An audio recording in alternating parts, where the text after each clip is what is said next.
Maya's fingers pressed against the paper. White envelope with red letters. Final notice. 72 hours. She folded it once. Twice. Slid it into her purse, next to the work apron that smelled like grease and desperation. Inside the apartment, Lily's voice drifted through the crack in the door. Mama, can sparkles fly? Baby, unicorns can do anything. Even pay rent. Maya's hand froze on the doorknob. 6 years old, and already Lily knew. Already she understood that magic didn't pay bills. Mrs. Chin's waiting for you, Mija. Lily appeared in the hallway, phone in hand, screen cracked like a spider web. Will you bring me a pancake? Maya's throat closed. I'll try. The walk to Rosie's diner took 43 minutes. Past the check cashing place with bulletproof glass. Past the liquor store. Past the church with the faded sign, promising love in peeling paint. Maya didn't stop. Stopping meant thinking. Thinking meant the math. $1,200 for rent. $943 in her account. $257 short. $257 might as well be $2 million. We're on a mission to reach 1,000 subscribers. By subscribing, you're helping us reach more people. The neon sign buzzed overhead. Half the letters burned out. Maya pushed through the door. The bell chimed off key. Tom looked up from the register. You're late. She glanced at the clock. For minutes. Sorry. Don't let it happen again. That was it. No good morning. No, how are you? Just the reminder that she was disposable. Maya tied her apron, grabbed her order pad, and stepped into the chaos. Coffee. Now. The trucker at table 3 didn't look up from his phone. Eggs over easy. And I mean easy. Last time they were rubber. The regular in booth 2 waved his fork like a conductor's baton. Can we get some service here? The construction crew. Always loud. Always demanding. Maya moved between tables like water, filling cups, delivering plates, absorbing insults disguised as orders. Invisible. That's what you become when you're a waitress in a place like this. Furniture with a pulse. The morning rush peaked at 9:47. Maya had the time memorized. That's when the crowd thinned, when she could breathe for 30 seconds before Tom found her. Table 6 needs bussing. Now, Maya. She bit the inside of her cheek. Tasted copper. Yes, sir. The bell chimed at 10:23. 3 people walked in, and the diner went quiet. Not silent, but that specific kind of quiet when something doesn't belong. 2 men. 1 woman. Clothes that cost more than Maya's rent. The woman wore a cream blazer that looked like it had never touched a subway pole. Hair pulled back. Posture that said, I've never asked for anything twice. The older man had silver hair and wire-rimmed glasses. A suit that whispered instead of shouted.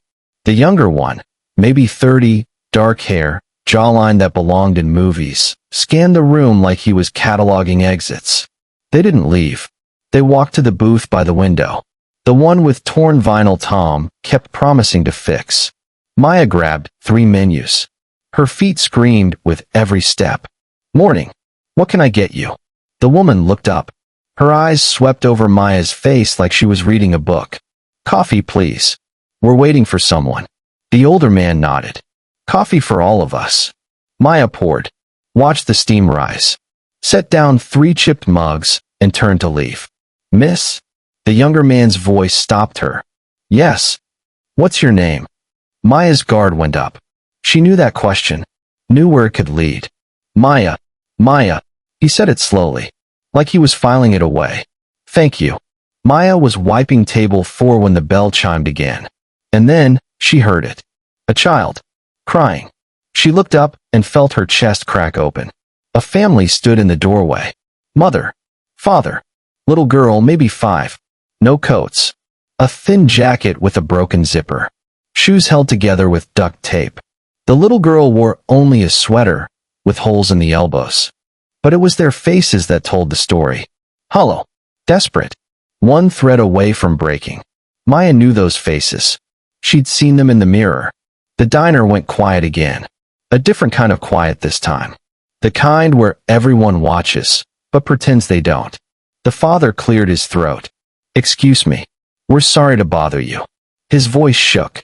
We were wondering if you have any food you were going to throw out? Anything from yesterday? The construction workers stopped chewing. The truckers glanced over. The mother pulled coins from her pocket. A handful of change. Not enough. Not even close.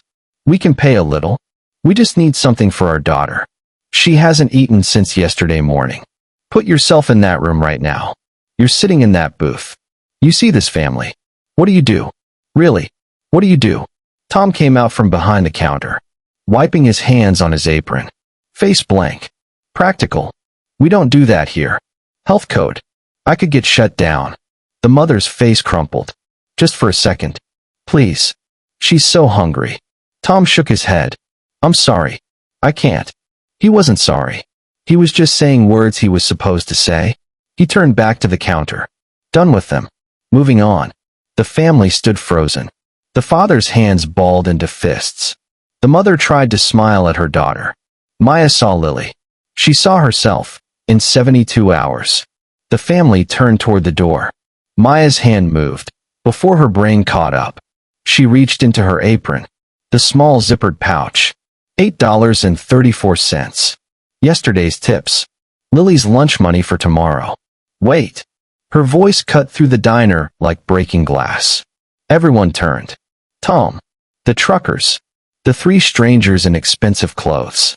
Maya walked toward the family, hand clutching the coins. She looked at Tom. I'll pay for them. Tom's face darkened. Maya, I said I'll pay for them. You can't afford to. I know. Her voice was steady now.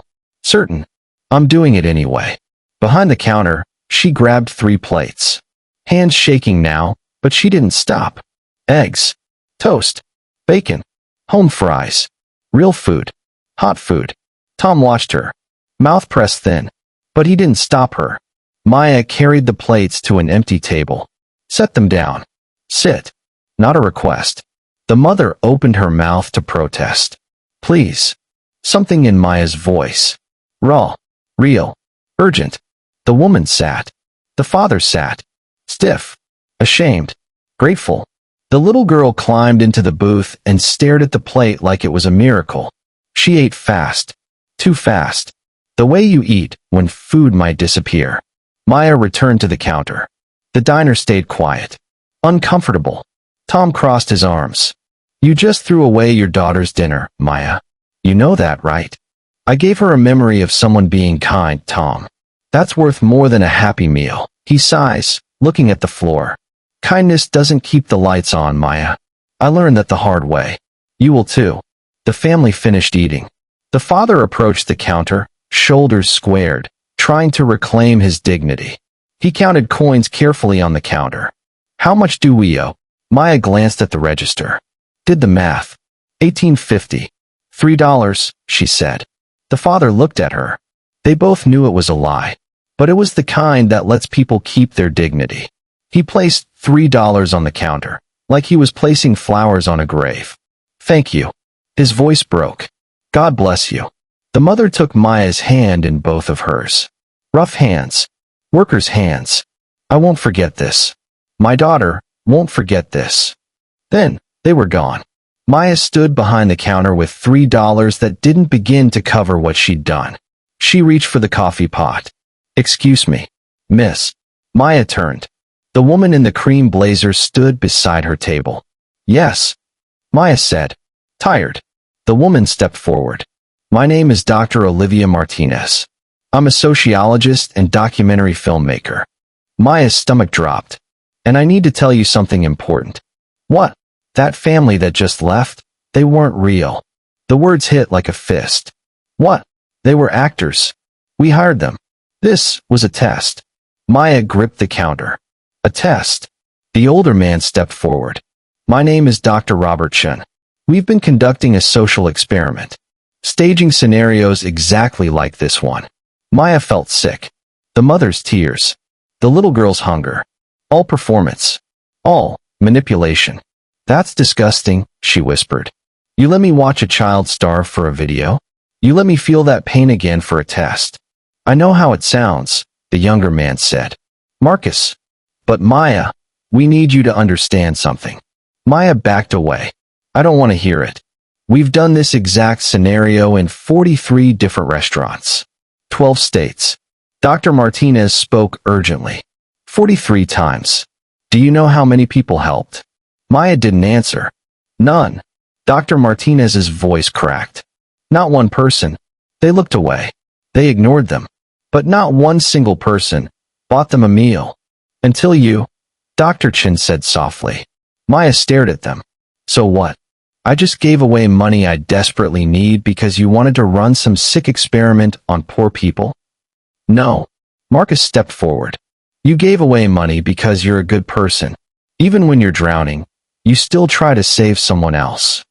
And that makes me what? An idiot. It makes you a hero, Dr. Martinez said.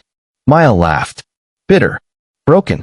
Heroes don't get evicted in 72 hours. The three of them went still.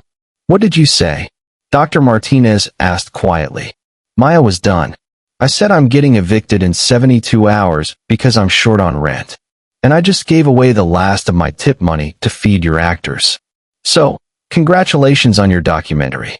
I hope it gets a lot of views. She turned away, refusing to cry in front of strangers who'd turned her kindness into data. Maya, stop.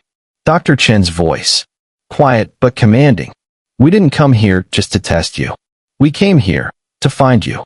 Marcus reached into his jacket, pulled out an envelope. Vic, this is for you. Maya stared at it like it was a snake.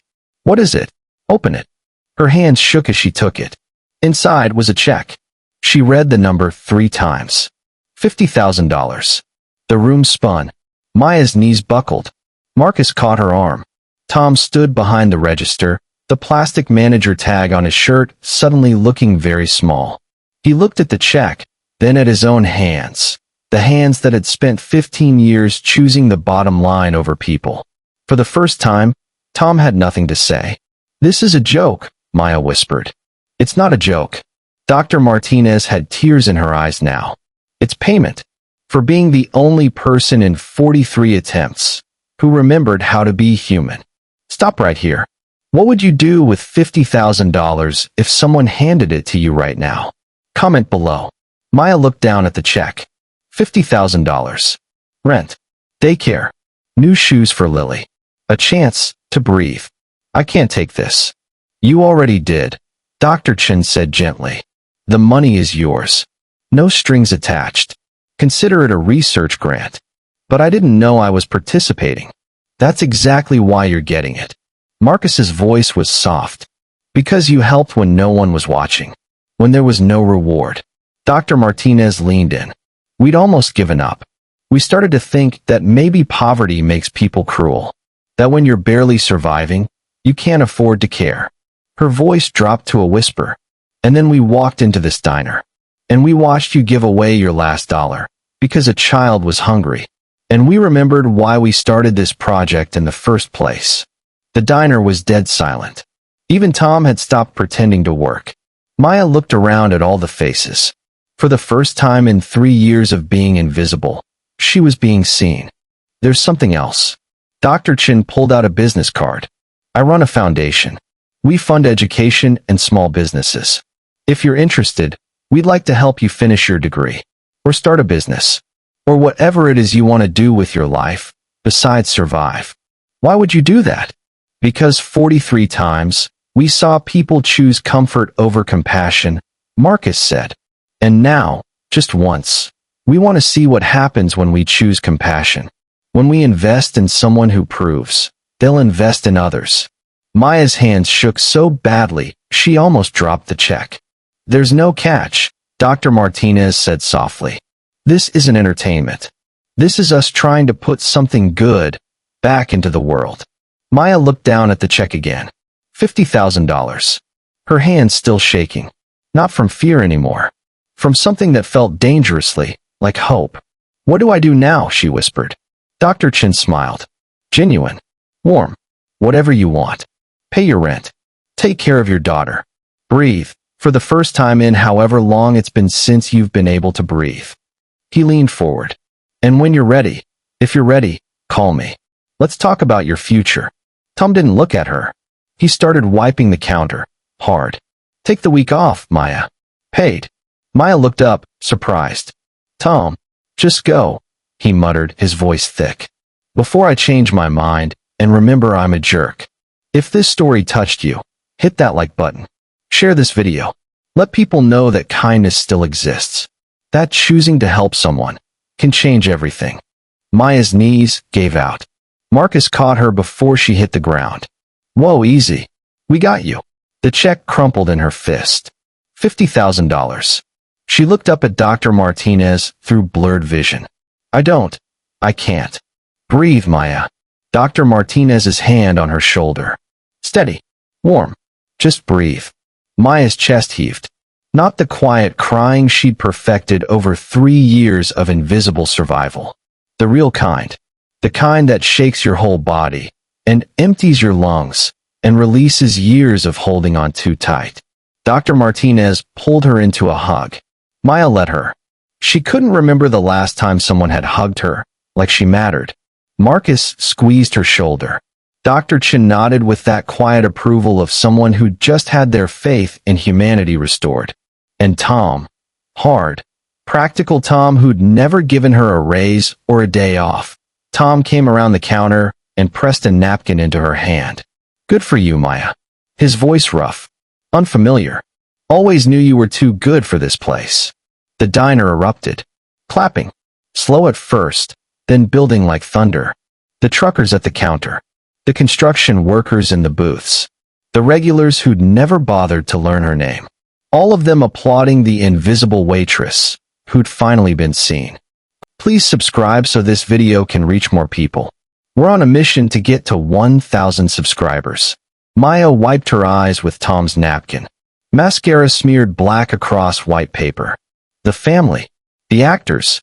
Where are they? Dr. Martinez pulled out her phone. Waiting outside. We told them to wait until we'd talk to you. I want to meet them. The real them. Marcus smiled. They'd like that. Outside, a van idled at the curb. 3 people climbed out. Same faces. Different energy. The performance stripped away. The woman who'd played the mother approached first. Younger than Maya thought. Late 20s, maybe. I'm Sarah. I'm so sorry we deceived you. She paused. Looked Maya in the eye. For what it's worth, your kindness was real, even if our situation wasn't. The man extended his hand. Daniel. I'm a teacher, actually. I do this to help with the research because, he shook his head. What you did in there. Most people don't even see us when we walk in. The little girl was last. Big eyes. No performance. Just a kid. I'm Emma. I'm 7. My mom says you're a hero. Maya knelt down to Emma's level. I'm not a hero, sweetie. I'm just someone who remembered what it feels like to be hungry. Emma hugged her. Quick and fierce. Maya hugged back, thinking of Lily. When they pulled apart, Dr. Martinez was wiping her eyes behind her glasses. This is why we do this work. Maya stood, knees protesting, body exhausted from the emotional whiplash. I need to get back to work. Tom's going to. Actually, Dr. Chin interrupted. I had a conversation with Tom while you were outside. He's given you the rest of the day off. Paid. Maya blinked. Tom did that. Even cynics can be moved by the right story. Maya looked at the check in her hand. At the researchers. At the actors. At the diner with its flickering sign and broken dreams. And she made a decision. I want to ask you something. She turned to Dr. Chun. This foundation of yours. It helps people start businesses? That's right. What kind of businesses? Dr. Chin's eyes lit up. Any kind. What are you thinking? Maya looked back at Rosie's diner. What if someone wanted to start a restaurant? A diner, maybe. But one where people who couldn't afford to eat could still come and have a meal with dignity. She paused. No begging. No handouts. Just food. Dr. Martinez leaned forward. How would that work? I don't know exactly. Maybe people who can afford it pay a little more, and that covers the people who can't. Or maybe we have a system where people can volunteer to work for their meals. Maya's voice gained momentum. Or maybe a combination. A pay-what-you-can model, Marcus said. It's been done before.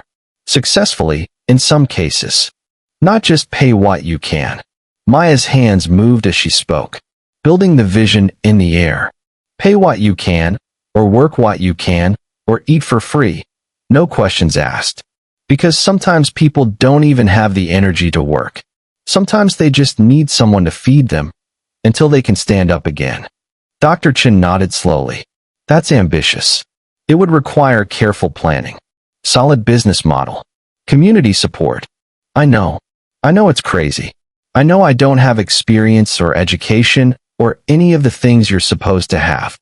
Maya's voice dropped. Vulnerable. But I know what it feels like to be hungry. I know what it feels like to be invisible. And I think that might be worth something. Dr. Martinez was smiling now.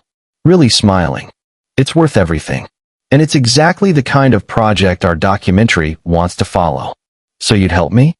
We'd help you. Dr. Chen's voice firm. Certain. Not just with money. With mentorship, planning, connections, everything you need. But it would be your restaurant, Maya. Your vision. Your rules. We just provide the resources. Maya felt something shift inside her chest. Not just hope. Something bigger. Purpose. I want to do it. Her voice steady. I don't know how. I don't know if I can. But I want to try. Dr. Martinez pulled out her phone. Then let's start. Right now? What do you need most immediately? To tell my daughter, I'm not losing our apartment. Done. Dr. Chen nodded. Go. Pay your rent. Spend the day with your daughter. Tomorrow, we'll start planning your future. Maya turned to walk toward the bus stop, then stopped. She didn't need to take the bus. She could afford a cab. She could afford 100 cabs. Maya, she turned back. Marcus pointed at the diner. What you did in there? That wasn't stupidity. That was courage. Don't let anyone tell you different. Maya nodded, not trusting herself to speak, and walked away from Rosie's diner. She didn't know, yet it would be one of the last times as an employee. The landlord's office smelled like cigarettes and broken promises. Maya walked in holding a money order. The landlord looked up from his desk, face already forming the words he always said. More time. Payment plan. Late fees. Then he saw the money order. His eyes widened. Rent, Maya said. In full. She placed it on his desk like she was playing a winning poker hand. He picked it up. Examined it.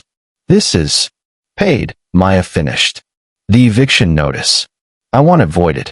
The landlord's mouth opened. Closed. Of course. Yes. I'll take care of it right away. Maya turned to leave. Miss Santos. She paused at the door. You know, Maya, I was going to give you another few days anyway. I like you. No, you weren't. You were going to change the locks. Don't lie to me just because I'm a customer now. That night, Maya and Lily ate dinner at the kitchen table. Real food. Chicken. Vegetables. Milk that wasn't about to expire.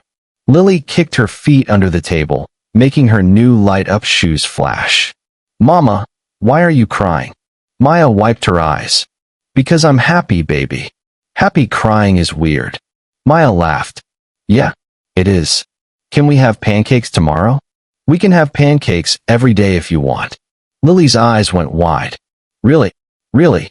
And for the first time in months, maybe years, Maya slept without dreaming about eviction notices and empty cupboards and her daughter's face when they had to leave. Day 4. Dr. Chen called. Are you ready to start? Maya looked around her small apartment. At Lily playing with her new shoes. At the refrigerator that hummed with abundance. At the life that had been saved by one choice. Yes, I'm ready. The Foundation's accelerator program was a different kind of hell. 3 evenings a week. Business classes taught by people who'd built and sold successful companies. Profit margins. Food costs. Health department regulations. Insurance. 1,000 things Maya had never thought about. Dr. Chen assigned her a mentor. Patricia Okonkwo, Nigerian immigrant. $200 in her pocket when she arrived. Built a chain of 5 restaurants across California. Their first meeting, Patricia looked at Maya's rough business plan and dropped it on the table. This is garbage. Maya's spine straightened. Excuse me. You heard me. Garbage. You're thinking too small. If you're going to do this, do it right. I'm trying to help people, not get rich. Patricia leaned forward. Why can't you do both? You think poor people deserve bad business? You think they deserve a restaurant that fails in 6 months because you didn't plan properly? She jabbed a finger at the paper. Help them by building something sustainable. Something that lasts. Maya's jaw tightened. I don't know how to. Then learn. Patricia pushed the business plan back across the table. Start over. Think bigger. Or don't bother. Real talk. Has anyone ever pushed you harder than you thought you could go? Did you thank them or hate them for it? Comment below. Maya rewrote the business plan. Then rewrote it again. Then again. Patricia questioned every assumption. Forced her to think not just about what she wanted to create, but how to make it work in the real world. Marcus connected her with a lawyer. Nonprofit versus for-profit. LLC versus corporation. Business licenses. Food service permits. Health inspections. Every step revealed 10 more steps Maya hadn't known existed. Dr. Martinez checked in weekly. Camera down. Just talking. I'm not making a movie about you. I'm making a movie about what's possible. You're the proof. But the hardest part wasn't the paperwork. The hardest part was believing she deserved it. 3 a.m. Maya sat up in bed, heart pounding, breath coming in gasps. The check had been fake. Any moment someone would knock on her door. Tell her it was all a mistake. She had to give the money back. She was still that desperate waitress pouring burnt coffee in a dying diner. Week 6. Planning session with Patricia. Maya's hands shook as she tried to explain the latest version of the business plan. Words jumbled. Numbers swam. I can't do this. Her voice cracked. I don't know what I'm doing. I'm going to fail and waste everyone's money and prove that poor people can't build anything. Patricia waited. Silence stretched. You done? Maya nodded, wiping her eyes. Good. Now listen. Patricia's voice calm. Level. Every single person who's ever built anything felt like this. Every single one. You know what the difference is between people who succeed and people who fail? What? The ones who succeed feel the fear and do it anyway. Patricia leaned forward. Maya, you fed a hungry family when you couldn't afford to feed yourself. If you can do that, you can do this. She paused. The only question is whether you believe it. Maya took a shaky breath. I want to believe it. Then start acting like you believe it. Show up. Do the work. Trust that you're capable of more than survival. So Maya showed up. She did the work. Week by week, the dream took shape. She found a location. Small storefront 3 blocks from Rosie's diner. Used to be a laundromat. Then a check cashing place. Sat empty for 2 years. The rent made Maya's stomach drop. But Dr. Chin's foundation agreed to cover the first year. She hired contractors. Watched them gut the space and rebuild it. Not fancy, but clean, warm, welcoming. She chose paint colors that felt like hope. Yellow walls, blue trim, big windows so people on the street could see inside. Could see other people eating and laughing and being human. She designed a menu. Simple food, done well. Pancakes and eggs and toast. Soup and sandwiches. Coffee that didn't taste burnt. And she built the system that would make it work. Pay what you can went up on the wall in big letters. Below it, if you can pay full price, please do. If you can pay half, pay half. If you can't pay anything, eat anyway. No questions asked. No judgment. No shame. Patricia stood beside her, arms crossed, studying the sign. People will take advantage. You know that, right? Some will. But most won't. Most people, when you treat them with dignity, they rise to meet it. You have a lot of faith in humanity for someone who's been kicked around by it. Maya smiled. Maybe that's exactly why. The construction took 4 months. During that time, Maya kept working at Rosie's. Tom gave her more flexibility now. Let her adjust her schedule around her classes. But something had changed in how people treated her. The other servers knew about the check. About the restaurant she was building. Some were supportive. Some were jealous. Some thought she was crazy. You're going to go broke. Jennifer, the other waitress, refilled the napkin dispensers with sharp, angry movements. People are going to eat for free and never pay anything. Maybe, but at least they'll eat. Jennifer shook her head. Must be nice. Having rich people hand you money. Jennifer. Don't. Jennifer slammed the napkin dispenser down. Don't tell me I could do it too. Don't tell me to work harder. I work just as hard as you. Harder, maybe. But I didn't get lucky. Maya's throat tightened. You're right. I got lucky. And I wish you had too. Jennifer's face softened. Just for a second. Yeah. Well, good luck with your restaurant. She walked away before Maya could respond. Tom pulled Maya aside one day. Expression unreadable. I heard what you're doing. The pay what you can thing. Maya braced herself. Yeah. I think it's stupid. Tom's voice blunt. I think it's financial suicide. I think you're setting yourself up to fail. He paused. But I also think someone should try it. And if it's going to be anyone, I'm glad it's you. Coming from Tom, it was practically a blessing. The week before the grand opening, Maya barely slept. Last-minute details. Health inspection. Fire marshal inspection. Delivery of tables and chairs. Training her small staff. 3 people. All of them invisible like her. David, single father working 2 jobs. Hands that shook from exhaustion. Carmen, recovering from addiction. 6 months clean. Eyes that still looked haunted. Jordan, teenager aging out of foster care. 18 years old and alone in the world. Patricia told her she was hiring based on emotion, not logic. I'm hiring people who understand, who know what it feels like to need help. Patricia sighed. Just don't let them steal from you. They won't. How do you know? Maya looked at her 3 employees arranging tables, wiping down chairs, learning the register. Because someone trusted me. Now I'm trusting them. Grand opening. Saturday morning. Maya arrived at 5 a.m. Even though she'd hired a cook, she couldn't help herself. This was her place. Her dream. Her chance to prove that kindness could be more than a single moment. Dr. Martinez was there with a small camera crew. Just for the documentary. We'll stay out of the way. Marcus showed up with coffee. Real coffee. For luck. Dr. Chin arrived at 6 a.m. with his wife Linda. She hugged Maya like they were family. I wanted to see it. Wanted to see what $50,000 of faith looks like. Patricia appeared, pretending she was just checking on her investment. But Maya saw the pride in her eyes. At 7 a.m., Maya walked to the door, turned the lock, pushed it open. The line stretched around the block. Maya stood frozen in the doorway. People poured in. Young couples, elderly folks, families with children, business people in suits, construction workers, teenagers, students, every kind of person the neighborhood held. But what made Maya's throat tighten was the back of the line. The people standing there uncertain, ashamed, hopeful, the ones she'd opened this place for. Stop and think. Would you stand in that line? If you were hungry and broke, could you walk through that door? Be honest with yourself. A woman approached the counter. Maybe 50. Hands that shook. Eyes that couldn't quite meet Maya's. I heard about the pay what you can. Is that real? Maya smiled. Not her waitress smile.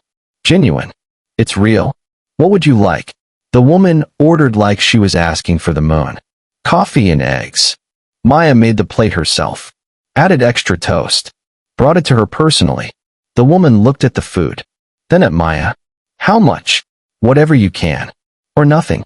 It's okay. The woman pulled out $2 in coins. Placed them on the table like they were precious. It's all I have, until my check comes. Then it's exactly enough. The woman ate slowly, trying to maintain dignity. Maya understood. She'd been there. She knew. By noon, they'd served 150 people. The pay what you can board on the wall filled up fast. Someone paid for 5 meals. Someone else paid for 10.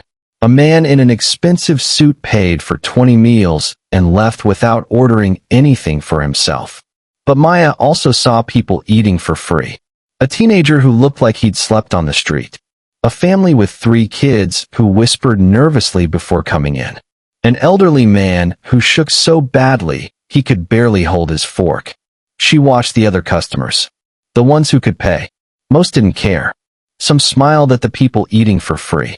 Nodded in solidarity. A few looked uncomfortable. One man complained. I paid $12 for eggs, and that guy got his for free. That's not fair. Maya walked to his table. Sat down uninvited. You're right. It's not fair. The man blinked. You know what else isn't fair? That you have $12 for eggs, and he doesn't. That you have a home to go to, and he might not. That you can walk in here without shame, and he had to gather all his courage just to come through the door. The man's face reddened. I work hard for my money. So does he. Maybe harder. Maybe he's working 3 jobs and still can't make rent. Maybe he's on disability and his check doesn't stretch. Maybe he's a veteran who came back broken and the system forgot about him. Maya leaned forward. You don't know his story. Neither do I. But I know he's hungry, and I have food, and that's enough. The man looked down at his plate. I didn't mean. I know. It's okay to feel uncomfortable. It's okay to question it. But ask yourself, what kind of world do you want to live in? One where people starve because they can't afford eggs? Or one where we take care of each other? Silence stretched. The man stood up, walked to the register, paid for 5 extra meals. He didn't say anything, just nodded at Maya and left. Have you ever judged someone without knowing their story? Have you ever been judged? This is a space for truth. Tell me in the comments. Evening. Maya was exhausted, exhilarated. Feet hurt. Back ached. Barely eaten all day. But the restaurant was full of people. Full of noise and life and the smell of food and coffee and hope. Patricia pulled her aside. You did good today. Coming from Patricia, it was high praise. We're not profitable yet. You will be. You've got something special here. People respond to authenticity. They respond to purpose. Give it time. Dr. Martinez approached. Camera down. Can I tell you something? Maya nodded, too tired for words. When we started this research project, we were looking for one good person. Just one. To prove that kindness still exists even in the hardest circumstances. She paused. We tested in 43 locations and found nothing. I started to think maybe we were wrong. Maybe when you're struggling, you can't afford to care about others. And then you found me. And then we found you. But here's the thing, Maya. You weren't just kind once. You took that kindness and multiplied it. You built something that lets hundreds of people be kind too. Dr. Martinez's voice cracked. That's the real miracle. Not what we gave you. What you did with it. Maya looked around her restaurant. At the tables full of people eating and talking. At the pay-what-you-can board with its growing list of prepaid meals. At Lily sitting in a corner booth doing homework, safe and fed and happy. I still can't believe this is real, she whispered. Patricia's hand on her shoulder. Believe it. This is just the beginning. The first month was chaos. Maya burned food. Miscalculated orders. Ran out of supplies. Stayed up until 2 a.m. doing paperwork she didn't understand. She cried in the walk-in freezer more than once. But people kept coming. Word spread. Local news covered the story. Pay-what-you-can restaurant opens in downtown. The segment showed Maya serving food. Showed people eating who couldn't pay. Showed other customers happily covering the difference. The publicity brought more customers. Some came out of genuine support. Some out of curiosity. Some because they needed a free meal and had finally found a place that wouldn't shame them for it. Maya learned to handle all of them. The genuinely needy. The curious. The skeptics. The critics who thought she was enabling laziness. The supporters who thought she was saving the world. She learned that running a restaurant wasn't just about food. It was about people. And people were complicated. 2 months in, late one night, just before closing, a man walked in. Dirty, clearly homeless. He stank. The other customers shifted uncomfortably. One woman moved tables. The man stood at the counter. Eyes down. I don't have any money. But I heard you feed people anyway. Maya's staff looked at her. Uncertain. This was the test. The real test. Easy to be kind to families with children. To elderly people. To people who looked sympathetic. Harder to be kind to people who made you uncomfortable.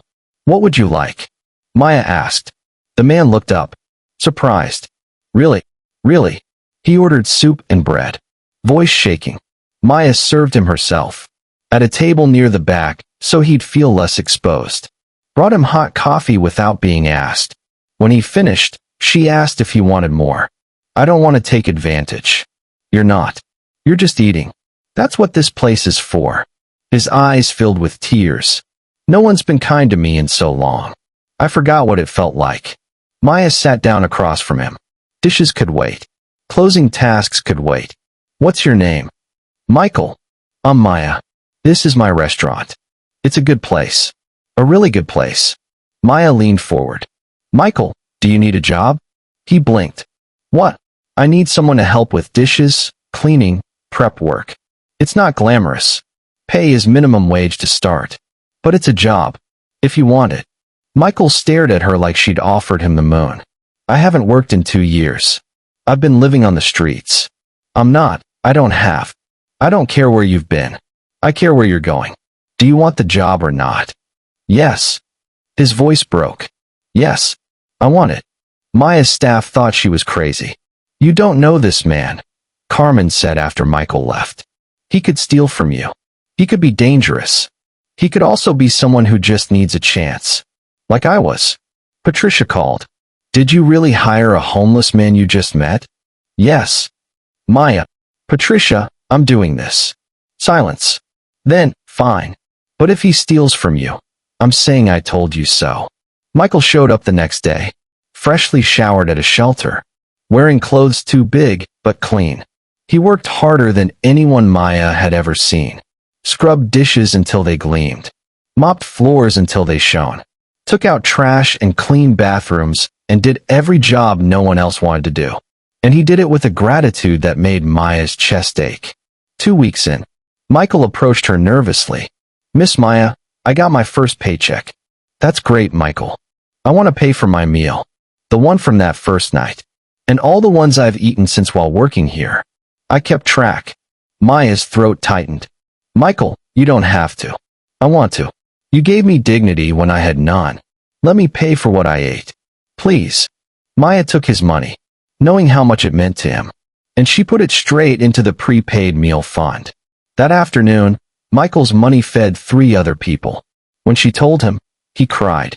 If you've ever been given a second chance, if someone ever believed in you when no one else did, leave a comment. Your story matters. And Patricia was right. This was just the beginning. 3 months in, Maya's phone wouldn't stop ringing. This is Rachel from Portland. I run a coffee shop. I want to do what you're doing. Detroit here. Small diner. Can you walk me through the numbers? Cleveland. Austin. Philadelphia. Everyone wanted to know the secret. The formula. The magic that made it work. Dr. Chin's foundation saw the wave building. They created a program. Consulting. Training. Support packages. Maya found herself on planes every weekend. Different cities. Same questions. She sat across from a nervous restaurant owner in Portland. Coffee shop. 15 tables. Struggling. How do you make the math work? The woman asked. How do you stay profitable when people eat for free? Maya leaned forward. This isn't about the business model. It's about remembering that people are people. That hunger doesn't discriminate. But the numbers. The numbers follow the values.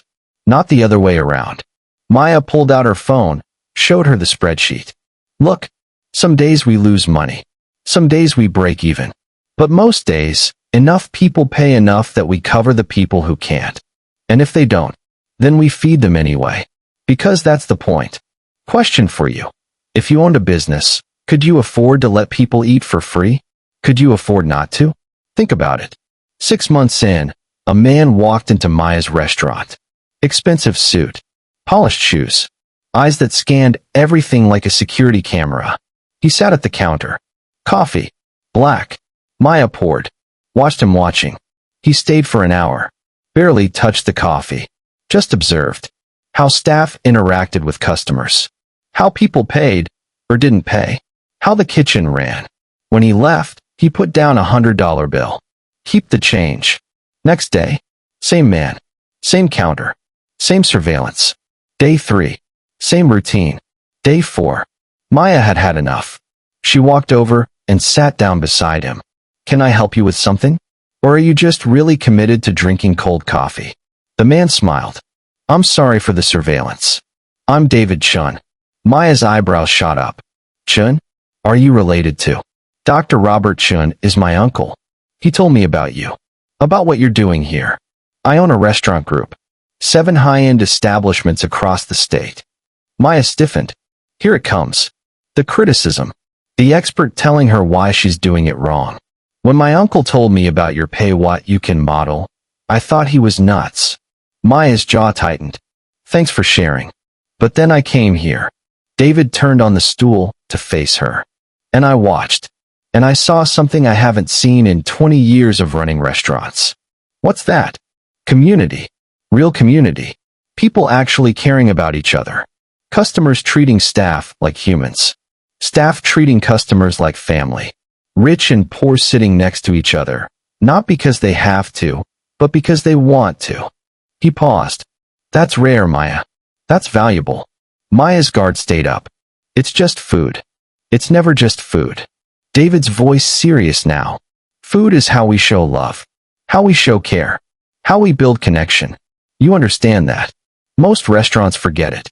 He pulled out a business card. Slid it across the counter. I want to invest in your expansion. Not to take over. Not to franchise. But to help you open more locations.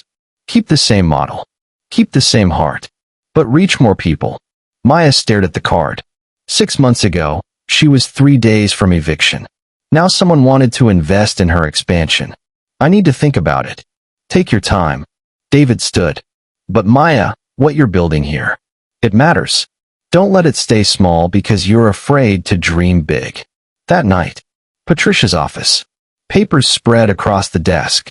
Numbers and projections and growth strategies that made Maya's head spin. What do you think? Maya asked. Patricia looked up. Expression serious. I think you're at a crossroads. You can stay small, manageable, one location. Feed your neighborhood.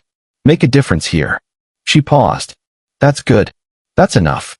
Or you can scale. Open more locations. Feed more neighborhoods. Make a bigger difference. But it's riskier. More complicated. More ways to fail. Maya thought about the man who'd complained about paying for his eggs. About Michael washing dishes with tears in his eyes. About the woman who'd offered $2 in coins like they were treasure. About the hundreds of people who'd eaten in her restaurant. Who'd been seen. Who'd been treated with dignity. If we can help more people, Maya said slowly, shouldn't we try? Patricia smiled. I was hoping you'd say that. Over the next year, 3 more locations opened. Each one in a neighborhood that needed it. Each one with the same model. Pay what you can. Or work what you can. Or eat for free. Each location hired people like Michael. People who'd been invisible. People who needed a chance. Maya trained her managers to look for potential, not credentials. To hire based on character, not resume. And it worked. Not perfectly. There were problems. People who took advantage. Staff who didn't work out. Days when the numbers didn't add up. But it worked more often than it didn't. 2 years after that first day in Rosie's diner, Dr. Martinez's documentary premiered at Sundance. Maya sat in the theater, Lily beside her, watching her own story unfold on screen. The desperate waitress. The eviction notice. The choice that changed everything. The theater went dark.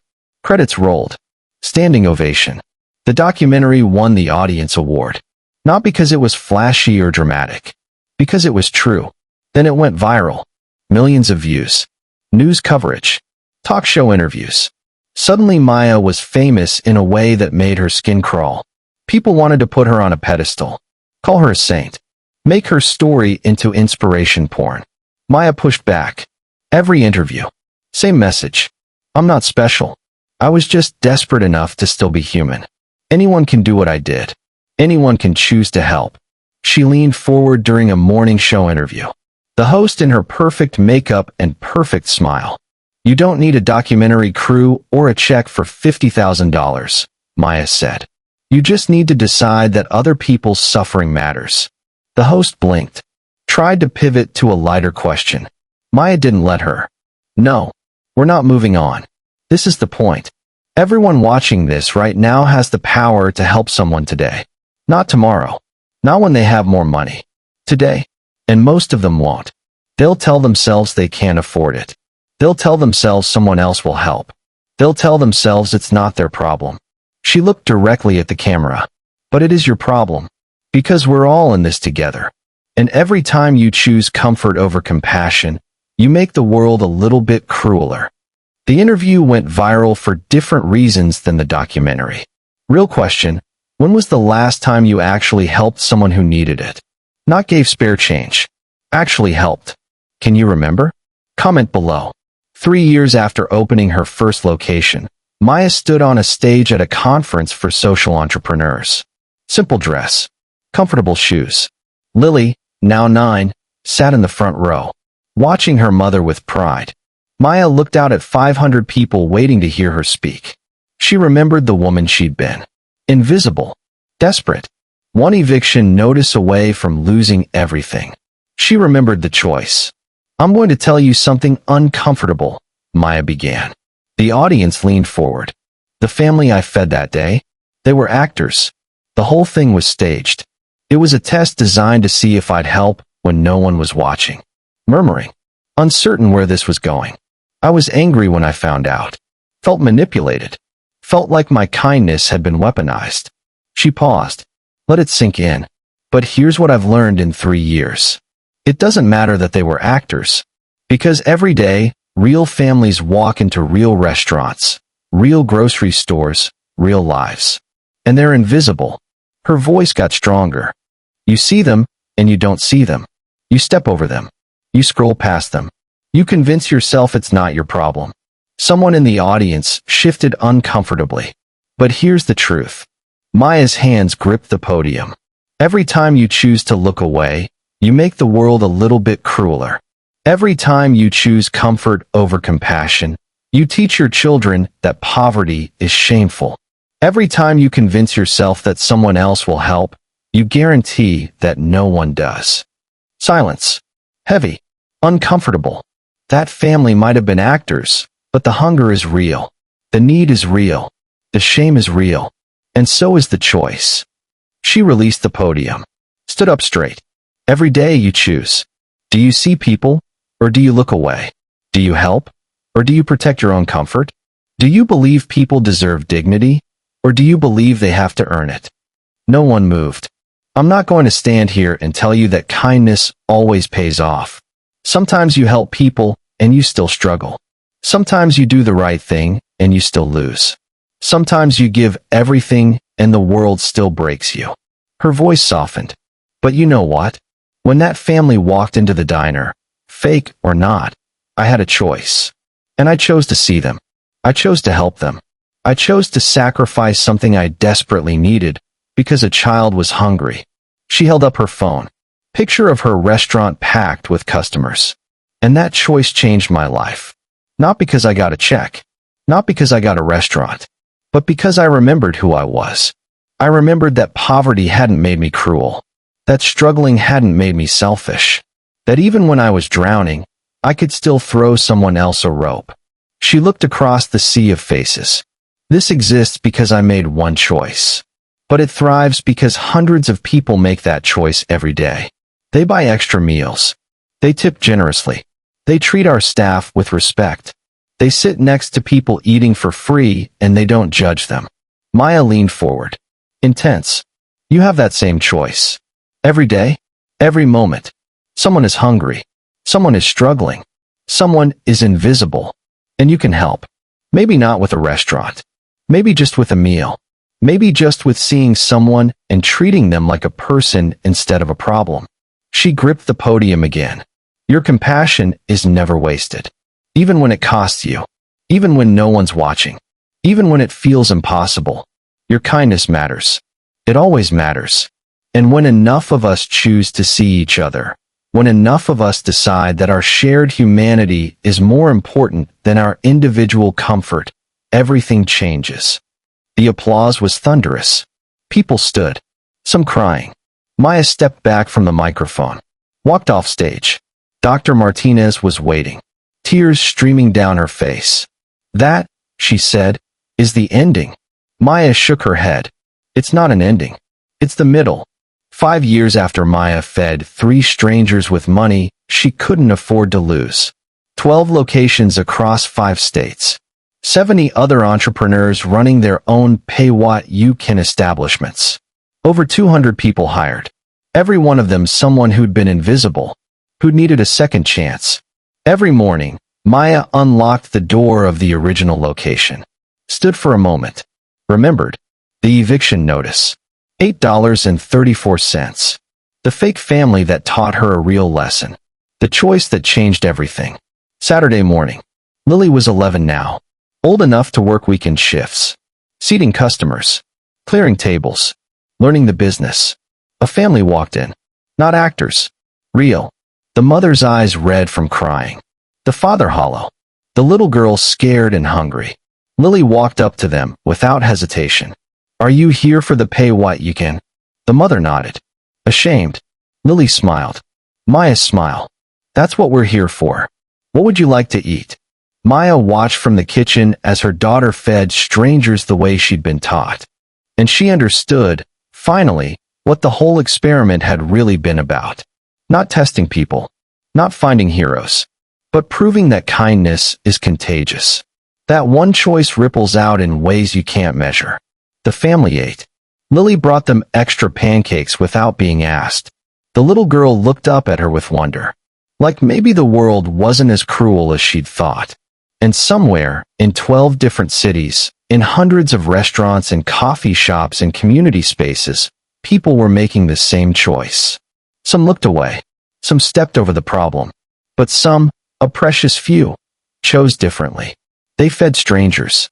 They paid for extra meals. They saw the invisible and made them visible again. They remembered that humanity isn't something you can afford or not afford. It's something you choose.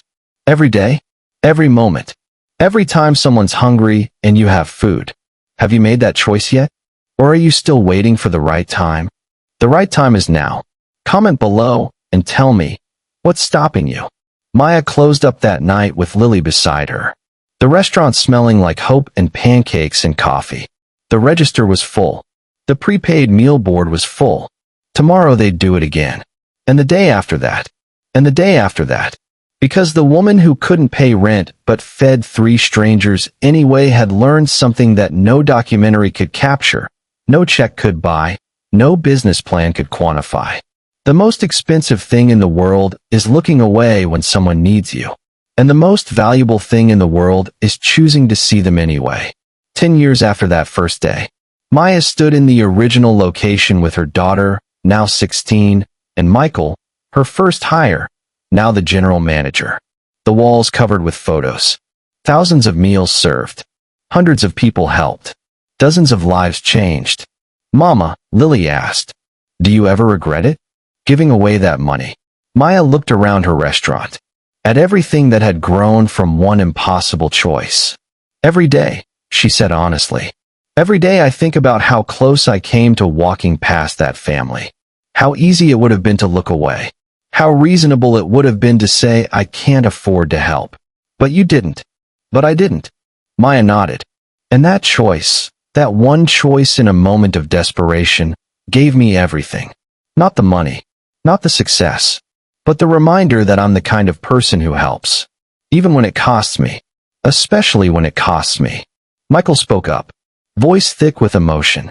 You saved my life, Miss Maya. Not just with the job. With the dignity.